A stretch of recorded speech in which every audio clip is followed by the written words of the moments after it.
отцом, воспитал 4 детей.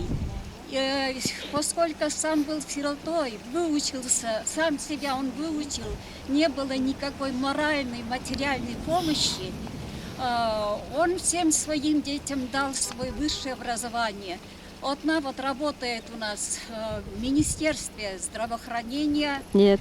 кончила Московский торговый институт. Второй, Министерство в Министерстве торговли, извините. Так, вторая, значит, университет Марийский кончила, Йошкар-Олинский, химик. Есть учителя, и, в общем, все они имеют высшее образование.